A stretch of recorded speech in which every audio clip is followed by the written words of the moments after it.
오늘 우리에게 주시는 하나님 말씀 함께 봅니다. 골로새서 2장 13절에서 15절까지 말씀입니다. 골로새서 2장 13절에서 15절까지 말씀, 우리 다 같이 한 목소리로 함께 합독하시겠습니다. 시작. 또 범죄와 육체의 무하엘리로 죽었던 너희를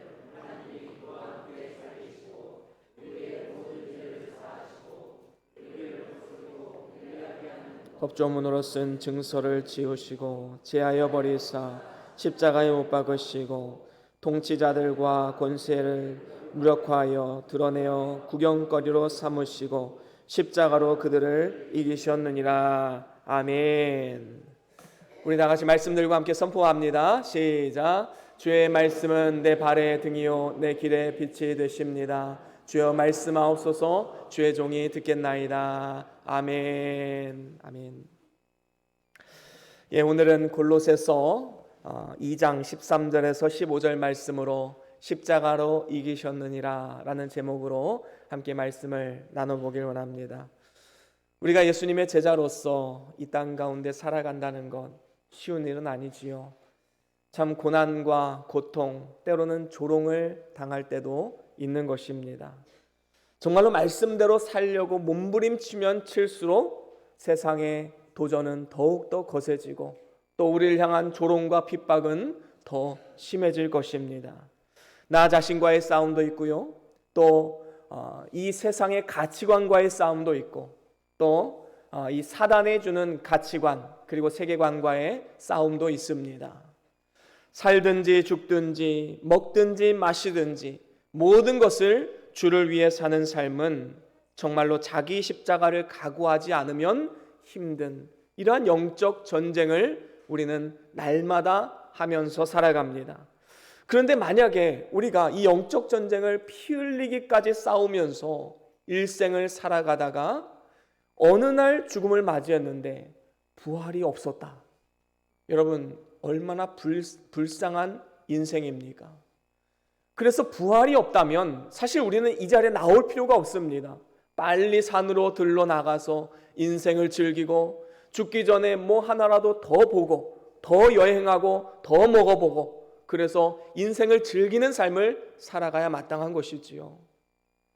만약에 부활이 없다면 사도 바울의 고백처럼 우리는 너무나도 불행한 그리고 불쌍한 존재입니다. 고린도전서 15장 19절에 이렇게 말씀을 하지요. 함께 읽어보겠습니다. 시작. 만일 그리스도 안에서 우리가 바라는 것이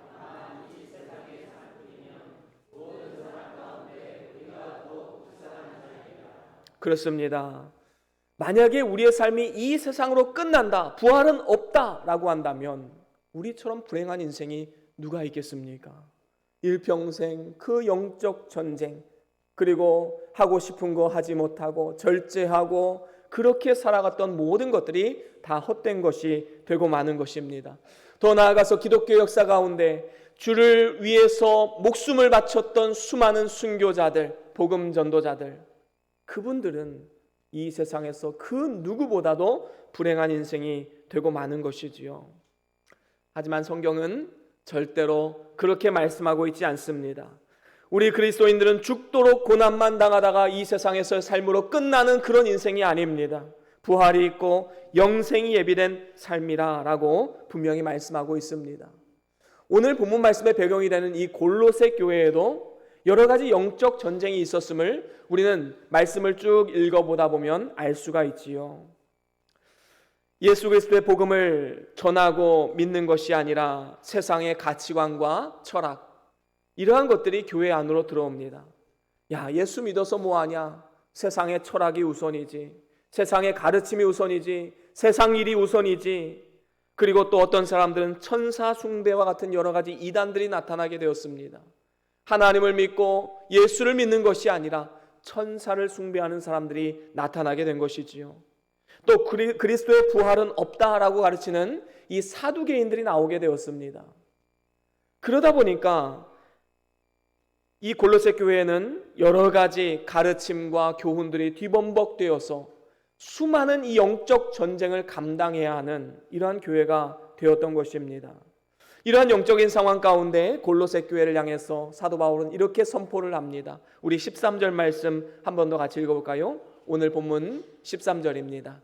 함께 읽어봅니다. 시작. 누구 한 분이 나가서 저 뒤에 안내 좀 해주세요. 밖에 안내 좀 해주세요. 아멘. 그렇습니다. 우리의 범죄와 육체의 무할례에 대해서 모든 죄를 이미 어떻게 하셨습니까? 이미 죄를 사하셨다고 말씀하고 있습니다. 여기서 이 범죄라는 단어를 원어로 보면 어떤 의미냐 하면 관역에서 벗어났다, 이탈했다, 그런 의미를 담고 있는 것입니다.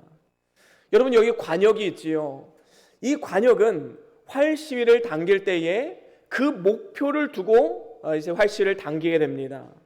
그런데 중요한 것은 이 관역을 향해서 활 시위를 당기지 않으면 그 활을 쏘는 것은 의미가 없는 것이다 라는 것입니다.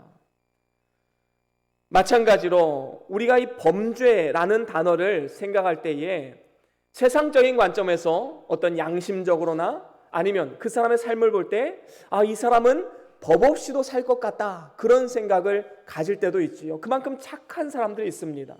그러면 우리 세상적인 관점에서 보면 이 사람도 지옥에 갈까? 아니, 이렇게 착한 사람인데 예수 안 믿는다는 이유로 지옥에 갈 수 있을까? 그런 생각 충분히 해볼 수가 있지요.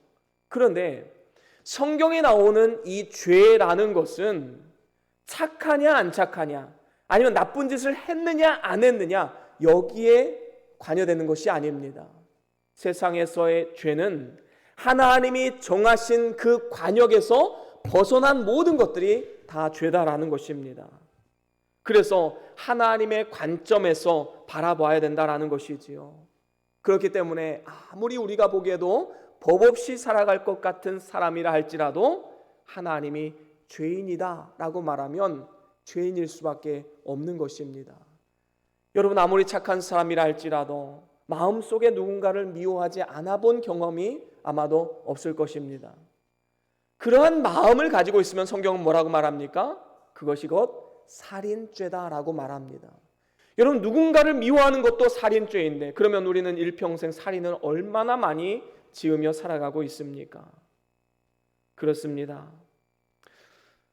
여러분, 우리 모두는 많고 적고의 문제이지 죄인이 아닌 사람은 한 사람도 없다는 것이 사실입니다. 그래서 사망, 죽어서 망할 수밖에 없는 존재가 바로 우리들이었지요.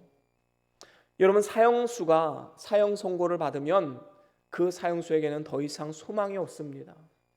내가 언젠간 나갈 수 있겠구나. 소망이 있겠습니까? 그렇지 않지요. 사형 집행이 아직 이루어지지 않더라도 소망이 없는 삶입니다. 이미 죽은 것과 같은 것이지요. 그에게 무슨 소망이 있겠습니까? 마찬가지로 우리의 삶은 육적으로는 살아있지만 영적으로는 이미 죽은 사람이나 다름이 없었던 것입니다. 하지만 오늘 말씀에 놀라운 은혜가 선포되었습니다. 이렇게 죽었던 너희를 예수 그리스도와 함께 살리시고 모든 죄를 사하셨다라고 말씀하고 있는 것이지요. 그래서 우리가 세상에서 죽음을 맞이한다 할지라도 부활해서 하나님과 영원토록 살아가는 영생의 삶이 예비되어져 있기 때문에 우리는 행복한 삶, 그리고 소망이 있는 삶을 살아갈 수 있는 것입니다. 그래서 우리에게는 더 이상 정죄함이 없고 하나님의 자녀로서 하나님의 상속과 영광과 상급을 바라보며 살아가는 그런 복된 인생이 된 것입니다. 그래서 14절에도 이렇게 말씀하지요. 오늘 본문 14절 한 번 더 같이 읽어봅니다. 시작. 우리를 거스르고 불리하게 하는 법조문으로 쓴 증서를 지우시고 제하여 버리소서. 그렇습니다. 여기서 보면 우리를 거스르고 불리하게 만드는 법조문이라고 말하고 있지요.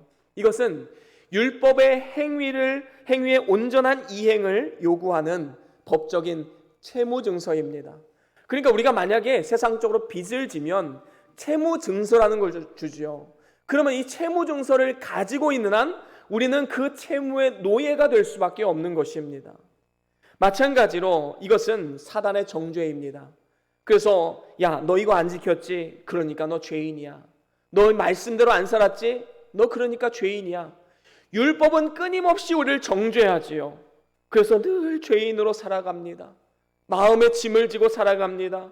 그것으로 인해서 혹시 나에게 벌이 오지 않을까? 늘 두려움과 죄책감과 걱정과 근심 가운데 살아갈 수밖에 없는 인생이 바로 우리의 인생 아니겠습니까?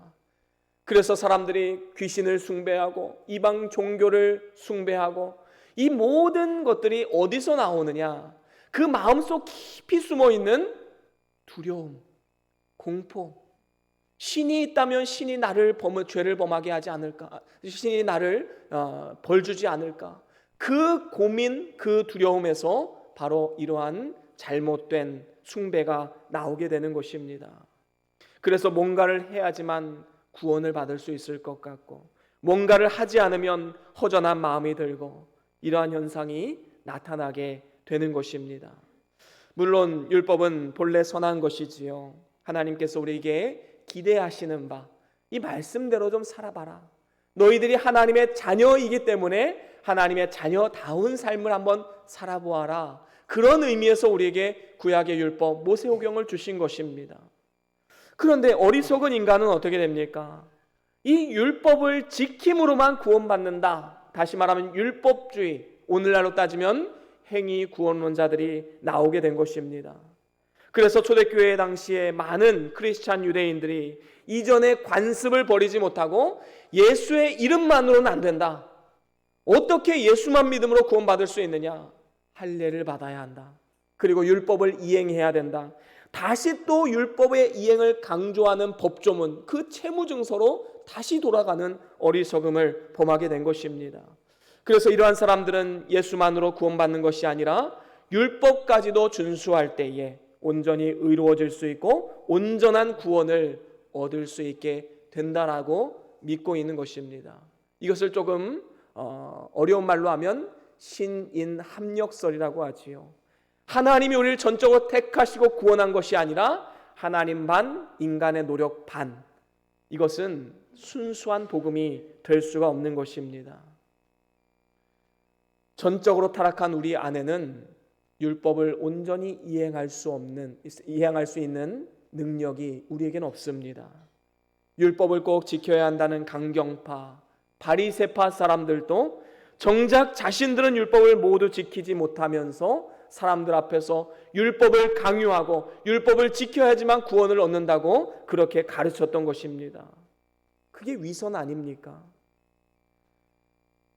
우리가 선을 행하면 과연 얼마나 행할 수 있겠습니까? 우리가 하나님 앞에 착한 일을 행한다면 과연 얼마나 할 수 있겠습니까? 하나님이 원하시는 완벽한 의에 이를 수가 없는 것입니다. 하나님께서는 창조주이시기 때문에 우리의 이러한 상태를 그 누구보다도 잘 알고 계십니다. 그렇기 때문에 하나님은 예수 그리스도의 십자가라는 방법을 통해서 우리를 구원하신 것입니다. 그래서 그분이 완벽한 의를 이루시고 누구든지 예수를 믿는 자는 예수님께서 이루신 의를 우리의 의로 인정해 주시겠다고 약속하신 것입니다. 그리고 이제 하나님의 백성이 되었으니 하나님의 백성다운 삶을 살아가라 우리에게 말씀해 주고 있는 것이지요. 그렇습니다. 지금 사도 바울이 이 골로새 교회에 정말로 하고 싶은 이야기는 무엇일까요? 그것은 우선순위의 문제입니다. 무엇이 먼저냐라는 것이지요. 하나님의 구원의 은총이 먼저인가 아니면 행함이 먼저인가? 어떤 삶의 열매가 나타나야지만 의인으로 인정받는 것인가 아니면 의인으로 인정을 먼저 해주시고 그에 합당한 삶을 살라고 하시는 것인가? 여러분 무엇이 맞습니까? 하나님께서는 우리를 먼저 의인으로 삼아주시고 그에 합당한 삶은 그 다음의 문제입니다. 우리 그리스도 안에 거하는 사람들은 이제 더 이상 죄에 대한 정죄함이 없는 것입니다. 이 모든 것이 가능한 이유가 무엇입니까? 15절 말씀에 이렇게 말씀을 합니다. 오늘 본문 15절 같이 읽어보겠습니다. 시작. 통치자들과 권세자들을 무력화하여 드러내어 구령거리로 삼으시고. 아멘. 그렇습니다. 통치자들과 권세들, 다시 말하면 이 세상과 이 세상의 공중권세 잡은 사단의 모든 권세를 쥐고 있는 이 사단을 무력화시킨 것입니다. 세상의 모든 가치관, 공중권세 잡은 사단에 대해서 그리스도의 십자가와 부활로서 이제는 이들을 완전히 무력화시킨 것이지요. 뿐만 아니라 여기에 보니까 드러내어라고 말씀하고 있지요. 이것은 마치 이 로마 시대에 로마의 장군이 이제 전쟁에서 이기고 돌아오면 로마의 개선문을 통과하면서 많은 시민들이 거기에 나와서 축하해주고 박수를 주고 이렇게 해서 함께 즐거워하는 모습을 우리는 상상해 볼 수가 있습니다. 그 당시 로마의 장군이 적군과의 전쟁에서 승리하면 이 상대 적군의 적장을 반드시 사로잡아 왔습니다. 그래서 이 사람을 포로로 끌어오면서 사람들에게 축하를 받고 함께 기뻐하는 이 개선문을 통과하는 장면을 보게 되는 것이지요. 그리고 사로잡은 적장을 대중들에게 보여줌을 통해서 수치를 당하게 했던 것입니다. 이처럼 이 모습을 한번 상상해 보십시오. 예수님께서 십자가에 달려 죽으셨지만 다시 부활하심을 통해서 세상의 모든 권세자들, 세상의 공중권세 잡은 사단을 사로잡아서 결박하고 이제는 많은 사람들에게 그 수치를 드러내기 위해서 끌고 오는 겁니다. 천하에 보여주면서 승리를 선포한 것이지요. 그렇습니다. 그리스도는 우리를 대신해서 이미 모든 죄값을 다 치르시고 십자가에 달려 죽으셨습니다. 하지만 그는 보란듯이 사망을 이기시고 부활하셨습니다. 그래서 예수님의 부활의 승리는 곧 하나님의 승리고 우리의 승리인 것입니다. 그래서 오늘 본문 15절 마지막에도 뭐라고 선포합니까? 십자가로 이기셨느니라. 어떻게 이기셨어요? 우리 같이 선포합니다. 시작. 십자가로 이기셨느니라. 아멘. 그렇습니다. 예수님은 십자가에 달려 죽으심으로 생을 끝내신 것이 아닙니다. 그는 부활하셨고 승천하셨고 이제는 우리를 위해서 하늘 보좌 우편에서 친히 강구하시고 계시는 것입니다. 부활이 있기 때문에 예수님은 십자가에서 승리할 수가 있었던 것입니다. 그렇습니다. 그리스도의 십자가는 세상에 보기에는 실패한 것이지만 그는 부활하심으로써 모든 인간을 죄와 사망 가운데 묶어두려는 사단의 계획을 완전하게 파괴하고 무력화시킨 것입니다. 그렇습니다. 예수님의 승리가 바로 우리의 승리입니다. 예수님의 부활이 바로 우리의 부활입니다. 예수님께서 부활의 첫 열매가 되셨기 때문에 그 다음 열매 또 그 다음 열매도 같은 열매를 맺게 되는 것이지요. 예수님이 부활하신 것처럼 우리도 다음 열매로 부활하게 될 것입니다. 그렇다면 이렇게 부활에 대한 확신과 소망이 있는 우리들, 이제 우리의 삶이 달라져야 되지 않겠습니까? 우리의 삶의 가치관과 우리의 삶의 목적이 달라져야 되지 않겠습니까? 그래서 저는 오늘 부활신앙을 가진 우리들이 가져야 할 사명 두 가지만 함께 나눠보길 원합니다. 부활신앙을 가진 우리의 사명, 첫 번째로는 날마다 삶 속에서 승리를 선포해야 합니다. 우리는 그리스도 안에서 승리를 날마다 삶 가운데 그리고 우리의 가정 가운데 선포해야 될 줄로 믿습니다. 여러분, 우리의 삶에는 여러 가지 사단의 유혹과 핍박이 있을 수 있겠지만 이 사단과의 전쟁은 이미 승리한 전쟁입니다. 그래서 이 전쟁을 이길까 질까 조바심으로 전쟁하는 것이 아니라 이미 이긴 싸움이다 믿음으로 선포하며 나아가는 것입니다. 이것이 바로 믿음의 확신이지요. 우리가 지난 주간 고난 주간에 묵상했던 말씀이 무엇입니까? 우리는 이미 이겼고 지금도 이기고 있고 결국에는 이기고야 말 사람들이다 라는 것입니다. 승리가 확정된 싸움을 싸우고 있는 것이지요. 그렇기 때문에 우리는 이렇게 선포해야 될 줄로 믿습니다. 우리 같이 선포해 볼까요? 나는 그리스도의 십자가의 부활을 통해 이미 승리한 사람이다. 여러분, 매일 아침 거울을 보면서 이렇게 한번 선포해 보십시오. 우리의 삶은 달라질 것입니다. 우리의 삶은 변화되고 말 것입니다. 세상 사람들과 같이 날마다 두려워하고 좌절하고 낙심하고, 여러분, 그러면 우리 믿는 사람들이 세상과 다를 게 무엇이 있겠습니까? 여러분, 승리를 선포하십시오. 선포에는 능력이 있습니다. 우리는 이미 십자가를 통해서 모든 것을 이루신 부활하신 예수님과 함께하는 삶입니다. 무엇이 두렵습니까? 여러분, 큰 풍랑이 일었을 때 예수님은 배 한켠에서 잠을 주무시고 계셨습니다. 여러분, 그 배짱이 어디서 나오는 것일까요?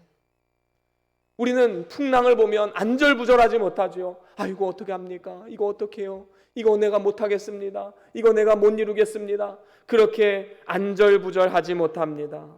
하지만 예수님은 여유가 있으시지요. 배짱이 있으십니다. 제자들은 서운하지요. 아니, 내가 이렇게 힘든데 예수님 배 밑에서 그렇게 잠만 주무시고 계실 겁니까? 그러자 예수님께서 뭐라고 말씀하십니까?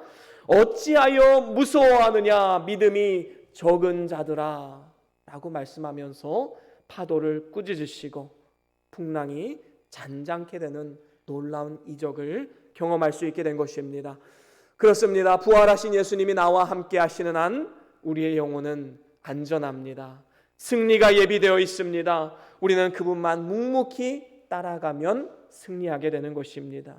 우리가 날마다 선포하며 살아가면 우리의 삶이 아무리 고달프고 힘든 인생이라 할지라도 우리는 더욱더 담대하게 나아갈 수 있게 되는 것입니다. 저와 여러분들이 이러한 굳건한 믿음과 확신, 그리고 성령님 위에 바로 서서 이제는 날마다 승리의 기쁨을, 그리고 승리의 감사를 삶 가운데 누리며 살아가는 우리 모두의 삶이 다 될 수 있기를 주의 이름으로 간절히 축원합니다. 그런가 하면 두 번째로는 승리했음을 우리의 삶을 통해 증명해내야 합니다. 먼저 우리에게 승리를 주셨지만 우리는 그 승리의 기쁨에만 도취되어 있으면 안 되는 것입니다. 우리는 우리의 삶을 돌아보면서 거룩한 삶을 살아가기로 소망하며 믿음으로 나아가야 되는 것입니다. 다시 말하면 회개의 삶, 그리고 순종의 삶으로 나아가야 된다라는 것이지요. 예수 그리스도의 십자가와 부활을 통해서 우리의 육신의 죄성과 세상의 가치관과 또 사단의 역사로부터 승리를 얻었다는 것은 이제 앞으로 살아가면서 더 이상 죄를 짓지 않는 존재가 되었다라는 것을 의미하는 것은 아닙니다.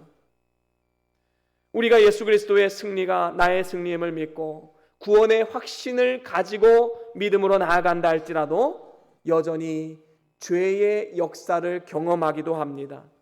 죄 많은 이 세상에서 여전히 육신의 장막을 입고 살아가기 때문인 것입니다. 그렇다면 우리가 이미 승리했기 때문에 이제는 죄를 막 지어도 될까요? 신앙 양심에 거리낌이 있음에도 불구하고 계속 그 길을 가야 할까요? 절대로 그렇지 않습니다. 예수를 믿으면 우리의 죄로 인해서 정죄함은 받지 않습니다. 다시 말하면 그 죄로 인하여서 지옥에는 가지 않습니다. 하지만 우리의 삶의 목표가 지옥 가지 않는 것에만 맞춰져 있어서는 안 된다라는 것입니다. 우리의 삶의 목적은 이제는 삶을 통해서 우리가 정죄받지 않는 자라는 것을 증명하는 삶을 살아가야 된다라는 것이지요. 하나님의 백성인 우리가 죄를 지으면 하나님 영광이 나타날 수 없습니다. 영적인 부흥이 임하지 않습니다. 우리 안에 죄가 있으면 하나님의 임재를 경험할 수 없고 하나님과의 깊은 교감을 누릴 수 없게 됩니다. 다시 말하면 감사와 기쁨이 사라지게 되는 것입니다. 이런 삶 가운데 감사와 기쁨이 없다. 만약에 그렇다면 내가 정말로 하나님과의 그 깊은 교감을 누리고 있는가? 혹시 나와 하나님 사이에 가로막고 있는 죄의 문제가 있지는 않는가? 우리는 한번 생각할 필요가 있는 것입니다. 그렇습니다. 우리는 이제 승리의 기쁨만을 누려서는 안 됩니다. 진정으로 우리가 승리했다면 승리한 삶의 모습을 우리의 삶을 통해 증명해내야 되는 것입니다. 그래서 승리했음을 증거하라는 것은 내가 승리자라는 사실을 증명하는 삶을 살아가는 것이지요. 그것은 날마다 우리의 삶을 돌아보고 하나님 앞에 바로 서기 위해서 몸을 쳐가며 주의 말씀에 복종 순종하는 삶을 말하는 것입니다. 우리가 승리했다고 해서 회개가 필요 없다라고 말하는 사람들은 이단입니다. 많은 사람들이 이 부분을 잘못 이해해서 이제는 죄에 대한 정죄함이 없기 때문에 마음껏 죄를 지어도 된다, 이렇게 오해하는 사람들이 있습니다. 그것은 하나님 보시기에 죄인 줄 알면서도 죄를 짓게 만드는, 다시 말하면 죄가 또 죄를 낳는 이러한 어리석은 인생이 될 수밖에 없는 것입니다. 오히려 죄에 대한 담대함만 생기게 되는 것이지요. 우리를 구원하신 하나님께서 얼마나 마음 아프시겠습니까? 예수님께서 우리를 위해서 이 땅에 오시고 우리를 대신해서 십자가에 달리셔서 대속의 물과 피를 다 쏟으시고 죽으셨습니다. 하지만 예수님은 죽음을 이기시고 다시 사셨습니다. 예수님께서 부활하신 것처럼 우리도 거룩한 모습으로 부활하게 될 것입니다. 이 모든 것이 우리를 사랑하셔서 의의 옷을 입혀주시고 하나님의 자녀로 삼아주시기 위함입니다. 죄를 지어도 된다라는 면죄부로 우리에게 구원을 주신 게 아니다라는 것입니다. 물론 우리는 연약해서 때론 넘어지고 때론 죄를 지을 수 있을 것입니다. 하지만 우리의 자세는 그것을 당연하게 바라보는 것이 아니라 늘 우리의 마음을 돌아보고 회개하고 더 나아가서 하나님 보시는 앞에 바르게 살고자 몸을 쳐가며 노력하는 순종의 삶을 살아가야 하는 것입니다.